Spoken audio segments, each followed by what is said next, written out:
सब्र रख तेरी कदर उसे वक्त बताएगा। कहने का मतलब यह है कि सब्र रखो, एक समय ऐसा भी आएगा जो लोग आपको नकार रहे हैं वर्तमान में, वो कल आपकी तारीफ करेंगे और उसके लिए क्या करना पड़ेगा, आपको कठिन परिश्रम करना पड़ेगा। सारे सुख सुविधाओं को त्याग कर अभी केवल पढ़ाई पर ध्यान देना पड़ेगा।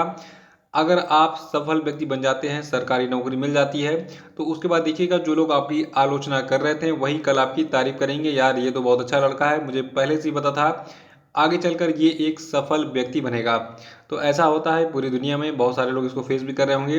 देखिए आज है 8 सितंबर और आज टोटल हम 12 मोस्ट इंपॉर्टेंट प्रश्नों पर चर्चा करेंगे। साथ में इनसे जुड़े जितने भी स्पेशल फैक्ट होंगे उन पर पूरी डिटेल में हम चर्चा करेंगे। तो शुरू से लास्ट तक वीडियो बने रहिए और देखिए इस वीडियो को पूरा देखने के बाद आप इसकी पीडीएफ फाइल भी डाउनलोड कर सकते हैं। नीचे डिस्क्रिप्शन बॉक्स में आपको इस वीडियो की पीडीएफ भी मिल जाएगी। और देखिए अगर आप 2018, 2019 और 2020 इन तीनों सालों की पीडीएफ को डाउनलोड करना चाहते हैं तो इन सब के लिंक डिस्क्रिप्शन बॉक्स में दी गई है। और साथ में 2021 का पीडीएफ तो आप डाउनलोड करते ही हर महीने में, जो मंथली करंट अफेयर का कलरफुल पीडीएफ होता है पूरे डिटेल वाला, ठीक है। जिन लोगों ने अभी तक डाउनलोड नहीं किया वो डाउनलोड करना शुरू कर दें। और देखिए जो लोग नए वो चैनल को सब्सक्राइब करके जो है घंटे का आइकन जो है उसको प्रेस कर देंगे, ताकि आने वाले सभी वीडियोस का नोटिफिकेशन आपको ऑटोमेटिक मिल जाएगा। और वीडियो को लाइक और शेयर भी कर दीजिएगा। देखिए आज का पहला प्रश्न है कि 2 साल के बच्चों को, ध्यान सुनिएगा, 2 साल के बच्चों को कोरोना वैक्सीन लगाने वाला दुनिया का पहला देश जो है ये कौन सा बन गया है। तो देखिए ये देश आपका क्यूबा है, जिसने अभी हाल ही में 2 साल के बच्चों को कोरोना की वैक्सीन दी है। देखिए अब तक किसी भी देश ने ये हिम्मत नहीं किया था, क्योंकि उनके पास 2 साल के एज ग्रुप के बच्चों के लिए कोई वैक्सीन ही नहीं है। देखिए अभी हाल ही में क्यूबा में जो है 2 वैक्सीन अब्दाला और सोबराना का ट्रायल चल रहा था। ट्रायल कंप्लीट होने के बाद अब इसको जो है क्यूबा की सरकार ने कहा कि अब इसको बच्चों को लगाया जाए। तो सबसे पहले ये वैक्सीन 12 से 18 साल के बच्चों को लगाई गई, फिर यही वैक्सीन 2 से लगाए 11 साल के बच्चों को लगाई गई, ठीक है। और इसी के बाद क्यूबा दुनिया का ऐसा पहला देश बन गया जिसने 2 साल के बच्चों को भी कोविड-19 की वैक्सीन दी। हालांकि जो ये अब्दाला और सोबराना है, तो WHO का इसको अप्रूवल नहीं मिला, लेकिन फिर भी क्यूबा कह रहा है नहीं हम इसको लगाएंगे और ये लगाना शुरू भी कर चुका है। तो याद रखिएगा क्यूबा जो है ये दुनिया का पहला ऐसा देश बन गया है जिसने 2 साल के बच्चों को कोरोना की वैक्सीन अभी हाल ही में दी है। और क्यूबा की बात करें तो देखिए क्यूबा जो है आपका नॉर्थ अमेरिका महाद्वीप में स्थित है। और इसका रीजन देखा जाए तो नॉर्थ अमेरिका वाला जो मैप ऐसे है, ठीक है, तो यहाँ पे कैरिबियन सागर आपको दिखेगा, तो उसी के बीचों बीच ये आपका क्यूबा स्थित है। और इसकी राजधानी हवाना है। यहाँ के राष्ट्रपति हैं मिगेल डियाज कैनेल और यहाँ की जनसंख्या है 1.13 करोड़। अगला प्रश्न की हाल ही में भारतीय रेलवे के किस स्टेशन को यात्रियों को उच्च गुणवत्ता वाला पौष्टिक भोजन उपलब्ध कराने के लिए 5 स्टार ईट राइट स्टेशन जो है इसका प्रमाण पत्र मिला। तो देखिए अभी हाल ही में जो चंडीगढ़ स्टेशन है इसको जो है 5 स्टार ईट राइट स्टेशन का प्रमाण पत्र जो है मिला है। देखिए चंडीगढ़ जो है ये 5वां ऐसा रेलवे स्टेशन बन गया है जिसको 5 स्टार ईट राइट स्टेशन प्रमाण पत्र मिला है। इसके पहले 4 स्टेशनों को ये प्रमाण पत्र मिल चुका है। ये 4 स्टेशन कौन है ये जानना बहुत जरूरी है। देखिए इनमें से पहला है आपका Anand Vihar terminal railway station Delhi में जो कि है, और दूसरा है छत्रपति शिवाजी टर्मिनस मुंबई, और तीसरा है Mumbai central railway station Mumbai, और चौथा आपका है बड़ोदरा रेलवे स्टेशन जो कि गुजरात में है। तो जो है याद रखिएगा जो आपका ये ईट राइट स्टेशन प्रमाण पत्र है, ठीक है, तो इससे अब तक जो है 5 रेलवे स्टेशनों को सम्मानित किया जा चुका है। और सबसे खास बात ये आपका है, देखिए जो आपका ये प्रमाणीकरण है 5 स्टार ईट राइट स्टेशन का, ठीक है, तो ये जो है ईट राइट इंडिया मूवमेंट का एक हिस्सा है। ये खाने की गुणवत्ता को रेलवे स्टेशन पर मापता है, ठीक है। तो याद रखिएगा 5 स्टार ईट राइट स्टेशन प्रमाण पत्र पाने वाला 5वां रेलवे स्टेशन कौन बन गया, चंडीगढ़ स्टेशन। और अगला प्रश्न है कि बैक टू द रूट्स जो है ये किसकी लिखी पुस्तक है। तो देखिए बैक टू द रूट्स जो है ये तमन्ना भाटिया की लिखी पुस्तक है। तमन्ना भाटिया एक अभिनेत्री हैं, बाहुबली फिल्म में इनको आपने देखा होगा। देखिए जो अभिनेत्री तमन्ना भाटिया इन्होंने सेलिब्रिटी लाइफस्टाइल कोच ल्यूक कार्टिन्हो के साथ अभी हाल ही में इस पुस्तक का सहलेखन कंप्लीट किया था और इसको लॉन्च भी कर दिया है। और देखिए जो पुस्तक ये आपकी है जिसका नाम है बैक टू द रूट्स, ये पुस्तक गहन शोध पर आधारित है और भारत के स्वास्थ्य और कल्याण के प्राचीन रहस्यों का उल्लेख करती है। और देखिए जो बैक टू द रूट्स है तो इसके सभी अध्याय आजमाए हुए रहस्यों से परिपूर्ण हैं जिन्होंने इस देश की यानी कि भारत की पीढ़ियों की सेवा की है। तो अगर एग्जाम में पूछा जाए कि बैक टू द रूट्स पुस्तक की लेखिका कौन है, तो देखिए इसकी लेखिका है तमन्ना भाटिया। और तमन्ना भाटिया ने इसको अकेले नहीं लिखा है, इसको एक और व्यक्ति हैं जिनका नाम क्या है, जिनका नाम है ल्यूक कॉटिन्हो। ठीक है, तो ल्यूक कॉटिन्हो के साथ मिलकर तमन्ना भाटिया ने बैक टू द रूट्स पुस्तक को लिखा है। और अगला प्रश्न है कि इस मंत्रालय के द्वारा 6 से 12 सितंबर 2021 तक खाद्य प्रसंस्करण सप्ताह मनाया गया। तो देखिए 6 से 12 सितंबर 2021 तक जो है खाद्य प्रसंस्करण उद्योग मंत्रालय के द्वारा खाद्य प्रसंस्करण सप्ताह मनाया गया था।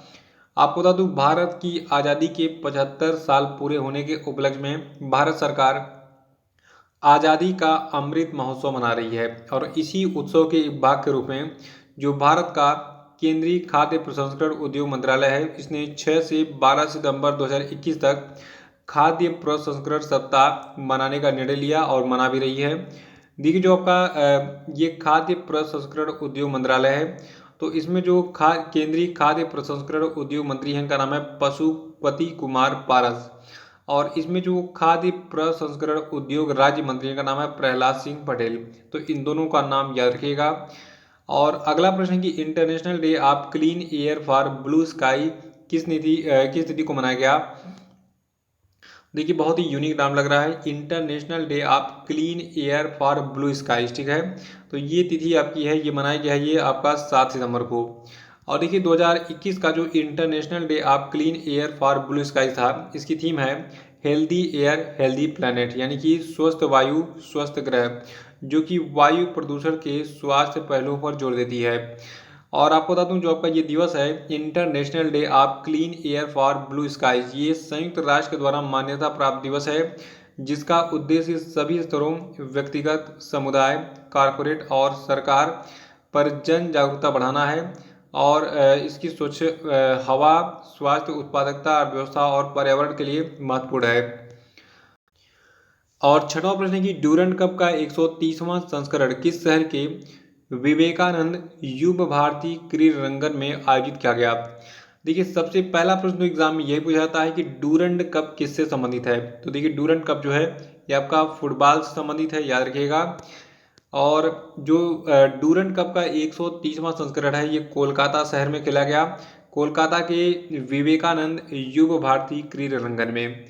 देखिए ड्यूरेंट कप को जो है एशिया का सबसे पुराना एक चैंपियनशिप माना जाता है, तभी तो देखिए ये इसका 130वां संस्करण है। ठीक है, 130वां संस्करण मतलब अब से पहले इसके 129 संस्करण जो है टोटल आयोजित किया जा चुके हैं। देखिए एशिया के सबसे पुराने क्लब फुटबॉल टूर्नामेंट में इस संस्करण में जो है 16 टीमें खेल रही हैं। कितनी? 16 टीमें, जबकि 2 क्लब ईस्ट बंगाल और मोहन बागान जो है भाग नहीं ले रही हैं। मोहन बागान जो है देखिए इसके बारे में पूछा गया है, मोहन बागान एक फुटबॉल क्लब है कोलकाता का। देखिए जो आपका ये ड्यूरेंट कप है, तो इसका जो आयोजन है ये कोलकाता में 5 सितंबर से 3 अक्टूबर तक किया जाएगा। तो 5 सितंबर को स्टार्ट हो गया है, 3 अक्टूबर को इसका फाइनल मैच खेला जाएगा और उस समय विजेता का नाम पता चलेगा तो मैं आपको बता दूंगा। देखिए जो ड्यूरेंट कप है ये एक प्रतिष्ठित फुटबॉल टूर्नामेंट है। ये पहली बार 1888 में हिमाचल प्रदेश के डगशाई में आयोजित किया गया था। याद रखिएगा ड्यूरेंट कप पहली बार कब और कहाँ आयोजित किया गया था, 1888 में हिमाचल प्रदेश के डगशाई में। और इस टूर्नामेंट का नाम जो है मोर्टिमर ड्यूरेंट के नाम पर रखा गया था। और ये कौन थे? ये भारत के प्रभारी तत्कालीन विदेश सचिव थे। कौन? Mortimer Durand. तो देखिए नाम बहुत जबरदस्त है, ठीक है, इसको याद रखिएगा। और सातवां प्रश्न की किस बॉलर ने कपिल देव के रिकॉर्ड को तोड़कर, देखिए कपिल देव पूर्व भारतीय क्रिकेटर रह चुके हैं और इनकी कप्तानी में पहला विश्व कप भारत ने जीता था। तो कपिल देव का रिकॉर्ड देखिए एक पुराना रिकॉर्ड था। देखिए प्रश्न क्या है कि किस बॉलर ने कपिल देव के रिकॉर्ड को तोड़कर 24 टेस्ट मैचों में 100 विकेट लेने का नया रिकॉर्ड बनाया। और ऐसा करने वाले ये अब भारत के पहले भारतीय बॉलर बन गए हैं। तो देखिए 24 टेस्ट मैचों में 100 विकेट लेने का एक नया रिकॉर्ड बनाया है जसप्रीत बुमराह ने। पुराना रिकॉर्ड क्या था? देखिए जब भी कोई नया रिकॉर्ड बनता है तो पुराना रिकॉर्ड टूटता है। तो कौन कौन से पुराने रिकॉर्ड टूटे हैं मैं आपको बता देता हूँ। देखिए अभी हाल ही में जो भारतीय तेज गेंदबाज जसप्रीत बुमराह हैं, इन्होंने इंग्लैंड के खिलाफ 5 मैचों की टेस्ट सीरीज के चौथे मैच में एक खास विश्व रिकॉर्ड बनाया। सॉरी, विश्व रिकॉर्ड नहीं, ये भारत का रिकॉर्ड है। बुमराह ने क्या किया? बुमराह ने महज 24वें टेस्ट मैच में ही अपने 100 विकेट पूरे कर लिए और ये भारत की तरफ से सबसे तेज 100 टेस्ट विकेट हासिल करने वाले तेज गेंदबाज यानी कि फास्ट बॉलर बन गए हैं। देखिए इससे पहले जो कपिल देव का रिकॉर्ड था, ये क्या था? देखिए कपिल देव के नाम से एक रिकॉर्ड था और वो रिकॉर्ड था 25 टेस्ट मैचों में जो आपका 100 विकेट लेने का रिकॉर्ड था, इन्होंने बनाया था। ठीक है, तो 25 टेस्ट मैच में 100 विकेट लेने का रिकॉर्ड बनाया था कपिल देव ने, लेकिन अपने 24वें टेस्ट मैच में ही 100 विकेट पूरा कर लिया जसप्रीत बुमराह ने और इन्होंने कपिल देव का रिकॉर्ड तोड़ दिया। देखिए इससे पहले जो है, जो आपके तेज गेंदबाज इरफान पठान है, इन्होंने 28 मैच खेलकर 100 टेस्ट विकेट पूरे किए थे और ये जो है कपिल देव तक नहीं पहुंच पाए थे, लेकिन जसप्रीत बुमराह ने जो है केवल 24 टेस्ट मैचों में 100 विकेट पूरे कर लिए। तो इसको याद रखिएगा। और 8वां प्रश्न है कि द मॉर्निंग कंसल्ट के सर्वे के अनुसार सर्वेक्षण में शामिल 13 विश्व नेताओं में किसकी अनुमोदन रेटिंग सबसे अधिक है? तो देखिए द मॉर्निंग कंसल्ट के सर्वे के अनुसार सर्वेक्षण में शामिल 13 विश्व नेताओं में जो आपके प्रधानमंत्री नरेंद्र मोदी हैं, तो इनकी जो अप्रूवल रेटिंग है ये सबसे अधिक है। देखिए बिहार में एक सर्वे किया गया और उसमें दुनिया के 13 वैश्विक नेताओं को जो है शामिल किया गया रैंकिंग देने के लिए कि किसकी अप्रूवल रेटिंग सबसे अधिक है। तो इसमें पहले नंबर पर आपके नरेंद्र मोदी रहे और नरेंद्र मोदी की जो अप्रूवल रेटिंग है ये 70% रही। और इस सर्वे में पीएम मोदी के बाद दूसरे नंबर पर मैक्सिकन राष्ट्रपति आंद्रे मैनुअल लोपेज ओब्राडोर रहे और इसमें जो है इटली के प्रधानमंत्री मारियो द्राघी तीसरे नंबर पर रहे। जर्मनी चांसलर एंजेला मर्केल जो है ये 52% जो है एक तरीके से रेटिंग पाकर चौथे नंबर पर रहीं और अमेरिका के राष्ट्रपति जो बाइडेन जो है ये 48% रेटिंग के साथ 5वें स्थान पर हैं इस सर्वेक्षण में। तो इन सब के नाम याद रखिएगा, लेकिन जो सबसे खास बात है जो एग्जाम में पूछा जाएगा, याद रखिएगा कि दुनिया के 13 वैश्विक नेताओं में जो है जो अप्रूवल रेटिंग है ये प्रधानमंत्री नरेंद्र मोदी की सबसे अधिक है। इसमें ये दुनिया में नंबर 1 पर है अप्रूवल रेटिंग के मामले में। और 9वां प्रश्न है कि भारत का पहला डुगोंग संरक्षण रिजर्व जो है ये किस राज्य में स्थापित किया गया? तो देखिए भारत का जो पहला डुगोंग संरक्षण रिजर्व है इसको तमिलनाडु में स्थापित किया गया है। देखिए तमिलनाडु के जो वन मंत्री हैं के रामचंद्रन, ठीक है, तो के रामचंद्रन के अनुसार जो आपका ये संरक्षण केंद्र बनाया गया है, तो इस संरक्षण केंद्र को जो है मन्नार की खाड़ी और पाल खाड़ी के क्षेत्र में स्थापित किया जाएगा। और डुगोंग के बारे में बात करें तो देखिए डुगोंग जो है कुछ इस प्रकार मछली की तरह दिखने वाला एक स्तनधारी प्राणी है जो कि विश्व के कई भागों में समुद्री तटीय क्षेत्रों के जल में पाया जाता है और ये जो है साइरेनिया जीव वैज्ञानिक गण का एक सदस्य है। तो अभी आपको एक चीज़ जानना है क्या कि भारत का जो पहला डुगोंग संरक्षण रिजर्व है ये कहाँ पर स्थापित किया जाएगा? तमिलनाडु में, ठीक है। 10वां प्रश्न की हाल ही में भारतीय अंतरिक्ष अनुसंधान संगठन यानी कि इंडियन स्पेस रिसर्च ऑर्गेनाइजेशन के अध्यक्ष के सिवन ने चंद्रमा की कक्षा में चंद्रयान 2 के कितने वर्ष पूरा करने के उपलक्ष्य में चंद्र विज्ञान कार्यशाला 2021 का उद्घाटन किया?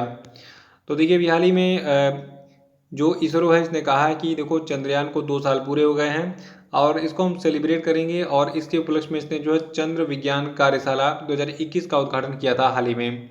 देखिए जो इसरो के अध्यक्ष हैं के सिवान, ठीक है, तो इन्होंने अपने उद्घाटन भाषण में कहा कि चंद्रयान 2 के 8 पेलोड ये चंद्रमा पर जो है सुदूर संवेदी और अवस्थिति प्रौद्योगिकी के माध्यम से वैज्ञानिक इसका जो है यूज़ कर रहे हैं। और इन्होंने ये भी कहा कि चंद्रयान 2 जो है इसने चंद्रमा की कक्षा में अभी हाल ही में 9000 से अधिक परिक्रमा पूरी कर ली है। ये लाइन याद रखिएगा कि चंद्रयान 2 ने चंद्रमा की कक्षा में 9000 से अधिक परिक्रमा जो है पूरी कर ली है जो आपका ये महीना चला सितंबर 2021 तक, ठीक है। और 11वां प्रश्न की हाल ही में किस देश के पूर्व फुटबॉलर जीन पियरे एडम्स का निधन हो गया? देखिए जीन पियरे एडम्स जो है इनकी जिंदगी मिस्ट्री बनकर रह गई। ये फ्रांस के फुटबॉलर थे। देखिए ये 39 साल से कोमा में, ठीक है। एग्जाम में इस प्रश्न को घुमाया भी जा सकता है कि अभी हाल ही में किस फुटबॉलर का जो है किस देश के फुटबॉलर का 39 साल तक जो है कोमा में रहने के बाद निधन हो गया है? तो देखिए जो आपके फ्रांस के फुटबॉलर थे जीन पियरे एडम्स, ये 39 साल से कोमा में थे। और कैसे ये कोमा में चले गए? देखिए इनका एक घुटने का सर्जरी हुआ था और इस सर्जरी के दौरान जो है एक चिकित्सकीय गलती हो गई डॉक्टरों से 1982 में, और इसके बाद ये 1982 से जो है अब तक कोमा में थे। देखिए इन्होंने 1972 से 1976 तक फ्रांस की राष्ट्रीय फुटबॉल टीम के लिए कुल 22 मैच खेले थे, और क्लब स्तर पर जो आपके जीन पियरे एडम्स हैं ये पेरिस सेंट जर्मेन नीम्स और नीस के लिए जो है एक डिफेंडर के रूप में खेले थे। तो 39 साल तक कोमा में रहने के बाद अभी हाल ही में जीन पियरे एडम्स का निधन हो गया है। ये एक फ्रांस के फुटबॉलर थे। 12वां प्रश्न, ये हाल ही में किसी यूनाइटेड इंडिया इंश्योरेंस का CMD यानी कि चीफ मैनेजिंग डायरेक्टर अपॉइंट किया गया है। तो देखिए यूनाइटेड इंडिया इंश्योरेंस कंपनी के नए CMD बने हैं SL त्रिपाठी। देखिए जो United India insurance company limited है इसका मुख्यालय चेन्नई में है। इसकी स्थापना 18 फरवरी 1938 में की गई थी। वर्तमान में इसके चीफ एग्जीक्यूटिव ऑफिसर आपके हैं श्री गिरीश राधाकृष्णन। तो ये थे आपके आज के सभी महत्वपूर्ण करंट अफेयर, और अब हम बात करेंगे आज के सभी क्वेश्चन अपडेट पे। देखिए आज के क्वेश्चन अपडेट का पहला प्रश्न आपके लिए कि हाल ही में किसी एशियाई स्क्वैश फेडरेशन का नया उपाध्यक्ष चुना गया है, बताइए। और दूसरा प्रश्न आपके लिए कि know your rights and claim them a guide for youth किसकी लिखी पुस्तक है, बताइए। देखिए आपने वो पुस्तकों वाला बनाया कि नहीं पेज, आप एक अपनी नोटबुक में पेज बनाइए, उसमें लिखिए बुक्स एंड ऑथर 2021, और उसमें जितनी भी किताबें मैं बताता हूँ उसके राइटर कौन है इसको जरूर नोट किया कीजिए, एग्जाम में ये पूछा जाता है। तीसरा प्रश्न आपके लिए, भारत सरकार के किस मंत्रालय ने आज़ादी का अमृत महोत्सव समारोह के एक हिस्से के रूप में आयुष आपके द्वार नाम का एक अभियान शुरू किया है, बताइए। चौथा प्रश्न आपके लिए कि a rude life the memoir किसकी लिखी पुस्तक है, बताइए। और पांचवा प्रश्न की हाल ही में किस संस्था के पूर्व अध्यक्ष जैक्स रोगे का निधन हो गया, बताइए। और अब हम बात करेंगे कल के पूछे गए सभी क्वेश्चन अपडेट के क्षेत्रों की। देखिए कल मैंने एक थोड़ा सा टेस्ट लिया था कि देखते हैं बच्चों को याद है कि नहीं। देखिए जो 1 सितंबर का करंट अफेयर था उसको मैंने उठाया था क्वेश्चन अपडेट के रूप में, और वो पहला प्रश्न था कि मतलब 1 सितंबर का कि किस राज्य सरकार ने कुश्ती को वर्ष 2032 तक गोद लेने का फैसला किया है। तो देखिए ये राज्य था उत्तर प्रदेश, ठीक है। और देखिए दूसरा था कि भारत के किस राज्य सरकार ने श्रीलंकाई शरणार्थियों के लिए 317 करोड़ रुपए के पैकेज की घोषणा की है। तो देखिए ये राज्य सरकार आपकी है तमिलनाडु की। और तीसरा था कि किस केंद्र शासित प्रदेश ने फिल्म नीति 2021 के कार्यान्वयन को अपनी मंजूरी दी। तो देखिए ये राज्य आपका है जम्मू कश्मीर, ठीक है। और चौथा था कि वैज्ञानिकों के मुताबिक जिस एस्टेरॉयड ने पृथ्वी से डायनासोर का अंत किया था उसे किस नाम से पहचान मिली है। तो देखिए इसको पहचान मिली है चिक्सुलव प्रभावक के रूप में, ठीक है। और अगला था कि भारत के स्वास्थ्य मंत्रालय के एक हाल ही के बयान के अनुसार भारत में कितने फीसदी पात्र वयस्कों को अब तक कोविड-19 की कम से कम एक खुराक लग चुकी है। तो टोटल भारत में देखिए 50% लोग ऐसे हैं जिनको कम से कम कोरोना की एक डोज जो है लग चुकी है। तो इसी प्रश्न के साथ ये वीडियो समाप्त होता है। वीडियो कैसा लगा कमेंट में जरूर बताइएगा, और इसको लाइक और शेयर कर दीजिएगा, और टेलीग्राम चैनल को ज्वाइन करके फेसबुक पेज को ज्वाइन कर लीजिएगा, व्हाट्सएप ग्रुप को भी ज्वाइन कर सकते हैं, सबके लिंक डिस्क्रिप्शन बॉक्स में दी गई है। तो इसी के साथ जय हिंद जय भारत।